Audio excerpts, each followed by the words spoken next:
back to my channel. It's Bree. It's been a very long time since I've posted, and I'm very sorry for that. But life has been crazy. Everything, can be hectic at times.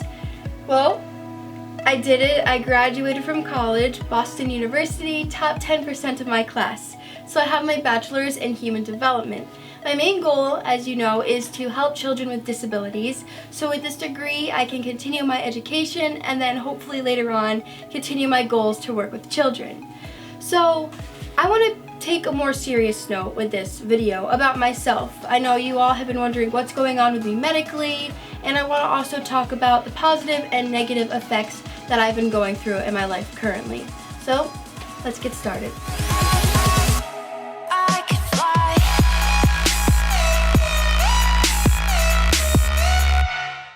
I do have something that's pretty life-changing, I think, not only for me, but the entire NF community. Recently, I was able to speak to the Food and Drug Administration, so the FDA, about my life with NF. There was 6 other individuals that got to speak about their lives with NF, and honestly, it was so moving. Hearing everyone's story about how their NF affects them, their goals in life, their struggles that they've gone through was heartbreaking but warming at the same time, because we all have the same mission. We want to advocate for this disorder so everyone knows about it, because although NF is pretty common, it's the most common neurological disorder, but no one knows about it. And I think that's really important to get the word out there, which is why I started this YouTube channel. At the end of this video, I'm going to share my story that I gave to the FDA. So if you keep on watching to the end, you can hear that. I want to warn you that I do let my guard down. It's not the actual video from the FDA, I'm just reading it, but I think you guys deserve to hear it. So most of you found me through Brad Mundo's channel, or either through the CTF video that was made back in 2015 about my life with NF. So you all know I have Neurofibromatosis type 1, which causes tumors to grow along the nervous system. So my tumors are in my entire left side, so from my trachea, around my chest wall, my kidneys, and so on. Basically my entire left side besides my left leg. Now of course you can see it in my left arm, but that doesn't mean that the tumors aren't anywhere else. So mine are wrapped around my nerves, which is why you can't see them all. So in Brad Mundo's video, I talked about how I was having a thyroid issue and I was supposed to have a biopsy. I went to see my thyroid specialist about 2 times after that video. Unfortunately, the tumor's too small to biopsy. It has grown, so from when I went the very first time to the doctor, I think it was about 0.3 millimeters, and now it's 0.99. It has to grow 1 more millimeter before they can biopsy it. I know that sounds crazy, but it's for health reasons and insurances. But if I ever need to have a different procedure, which I will be talking about later on, then they will biopsy the tumor or nodule on my thyroid while I'm asleep for the other surgery. It's just, again, for safety precautions. So I just want to say, I'm sorry I haven't posted about it, but I just wanted to have all of my facts before I was saying what's going on with me today. Brad Mundo, he's so amazing, and that video was one of the most fun experiences I've ever had in my whole life. I'm forever thankful for him. He's so, so kind. So you guys should check out his channel, and thanks to my brother for always being the best. He's really good at what he does with his filming, and I'm very proud of him. But now I want to talk about what's going on. So I talked about the thyroid. I didn't have the biopsy yet. Tumors or a nodule grew. But from going to the doctors and having PET scans, we found that the tumors have been growing, especially in my left arm. I have this one tumor that likes to stick out whenever I'm in pain, and the pain with NF is kind of like stabbing and burning, but it never goes away. It's chronic pain and chronic fatigue. So I thought, I'm just having my usual NF pain. Well, while at work, I unfortunately dislocated my elbow twice. Now, it's not really a dislocation, it's more of like a subluxed feeling, so that means that my bone is going in and out real quick. We don't know why it's doing it. There's no signs of why it would on the MRI and PET scan and CAT scan, etc. But we think it's overall because of the tumors are growing, and of course that's going to push something out of place, and then it's not going all the way out of place because the tumor is so large. So we talked about different options, and when I went recently to Boston, my options were, we aren't really sure what we can do for you. there's a spot on your arm that looks really bright and we're really worried about. So I think you should see an amputation consultant, so a bone oncologist. So that was very nerve-wracking for me because I've had my arm my whole life, obviously, and although I have limited motion to it and movement, I can't really move it, or it feels like it's going to dislocate again. It was like a shock, wow, I'm not going to have my arm. But then part of me thought, I won't have to live my life in fear, Even now, I walk through a mall. I'm always afraid someone's going to bump into my arm because, again, there's that pain that's already there. When someone hits it, the pain is so much worse. Even if I'm sitting in a movie theater, I have to make sure that someone I know is sitting on my left side so they can, obviously, they know my tumors are there. They won't hit it. Walking in Florida, I was so scared in Disney World. So now that they looked further upon my MRIs, yes, there is bright spots in my arm, but I don't have bone cancer, which is what they thought I did at first. There was a little they were unsure, so they met with a whole slew of different doctors and other cancer oncologists. So luckily, it's not bone cancer, so that's good.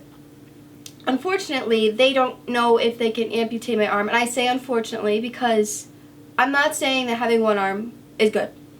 There's struggle with that. I know a lot of people that have one limb but I got used to the thought that I would have to have my arm amputated, and part of me was excited because I was like, well, yeah, I could still feel that my arm is there even though it's not. But I was just feeling like, oh, I won't have to be afraid of walking. I won't have to be afraid of sitting in a seat at a diner or, again, a movie theater. But then maybe there's other means that they can help me. There's clinical trials going on that might be past other forms of chemo. Again, I can't have radiation because that makes my tumors grow, which is how I have the nodule on my thyroid from having PET scans, which is radiation. So basically, they don't know if my skin can hold a surgery. Meaning, NF skin, if you have a lot of tumors, not just like my right arm skin is different from my left arm. But wherever you have tumors, and if you've had a lot of surgery in that area, your skin can only stretch so much. So I've already had three separate tumor debulkings to my left arm, where about each time they've removed approximately 2 to 3 pounds. So that's a lot of stress on my skin. Now my skin is starting to break down. I keep having to put this special wrap on my arm to keep my skin closed because it does open up. So they're worried that if I do have my arm amputated, although I have issues in my arm right now that could, be worse in the future, they want to look at every step they can because if my skin won't heal, that's very dangerous. I'm a risk of infection. So I'm going to meet with a bone oncologist and a plastic surgeon to see if there's other options, whether they can, again, remove some of the tumor. They can't remove all of it, obviously, because it's, again, from here all the way down, and that could, cause a lot of other health issues like paralysis to my left side and so much more, which is not healthy. So we're going to see if I can have another debulking and then maybe go on chemo, or they want to do a procedure where they do put me to sleep, they intubate me, and then they inject radiation, which I really am not comfortable with, and they move my arm and see where it has its issue. So if they move it one way and it dislocates, they know that's the issue right there. And then again, chemo. Now, I'm a little nervous about chemo because I was on a clinical trial before and my kidneys started to fail. And I just don't want that to happen again because with a lot of chemos, that's what happens. So if you made it this far, you obviously want to hear what I had to say to the FDA. So let's get started. My name is Brianna, and I was diagnosed with NF type 1 at 2 months old. My plexiform encompasses my entire left side besides my left leg. From NF, I have renal artery stenosis and hypertension, which I am on medicine for. I also deal with learning disabilities, chronic pain, and chronic fatigue. I've endured over 10 surgeries at Boston Children's Hospital. I've had surgery on my spine to prevent paralysis, and I have battled cancer 3 separate times. When I was just 7 years old, I endured an 18-hour spinal fusion. My muscles and nerves were so impacted by the stress of the surgery that I had to learn how to walk again. I was hospitalized for 2 months. I had a wrist stabilization, 3 tumor debulkings to my left arm where they've removed about 3 pounds of tumor. I was diagnosed the first time with a malignant neurosarcoma when I was just a freshman in high school. The cancer then came back 2 more times after that. When I've had one of the cancerous tumors removed from my throat, my vocal cord was paralyzed for about 6 months. This was the most difficult obstacle I've ever faced because singing has been the only normalcy in my life. And because of the paralysis, I wasn't allowed to do the one thing I loved. I was on a liquid-based diet and I had to learn how to talk and swallow again. They told me I would never talk normal. While I have my voice, my vocal cord still has partial paralysis.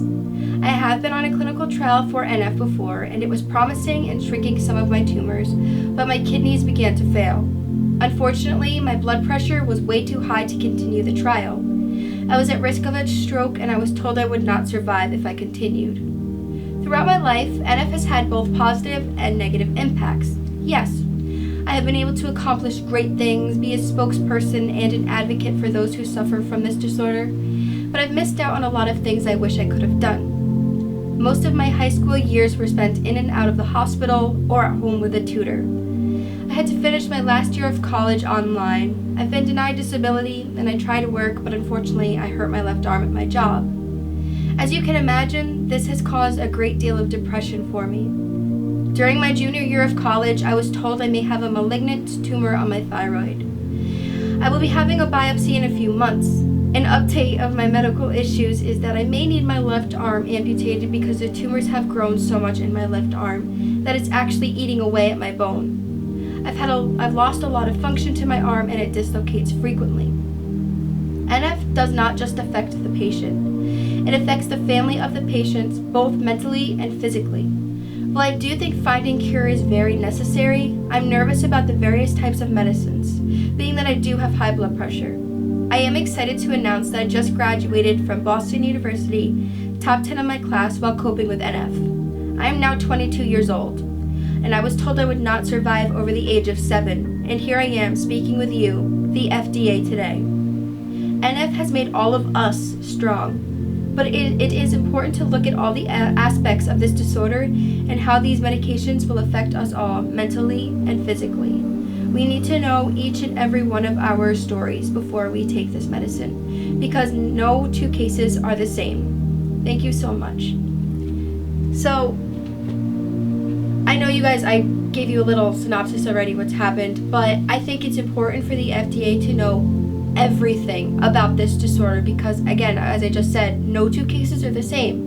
NF causes different side effects for all. Most of the side effects are learning disabilities and, of course, the tumor growth and the little capillary spots in our body, which are the capillary spots are indicators. But we don't know how the medicines are going to affect us all. We're all different. So it's important to continue to educate those around us and for other doctors and nurses and healthcare providers be willing to learn about this disorder. Because I go to a local hospital here and I tell them I have neurofibromatosis, and I promise you, most of the time they look at me and say, "You have what?"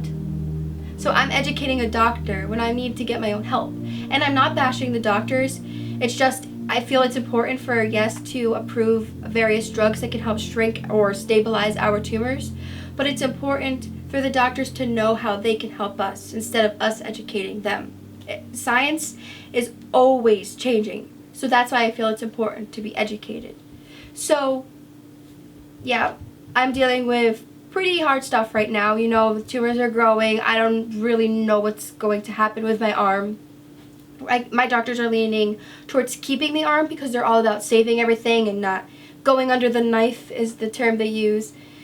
But I want to be positive. Even if I lose my arm, you know, that's another little story in my book about how I can help other people and how I can show that even though I'm dealing with something hard and I lose my arm, whether I have to have another surgery, anything, it's important to remember that there's always a light at the end of the tunnel, and your imperfections or your issues, if you make them a positive, it can later help someone else. So think about that. That's what I always do. It could be worse, and my story can help save someone in the NF community or someone that doesn't have NF.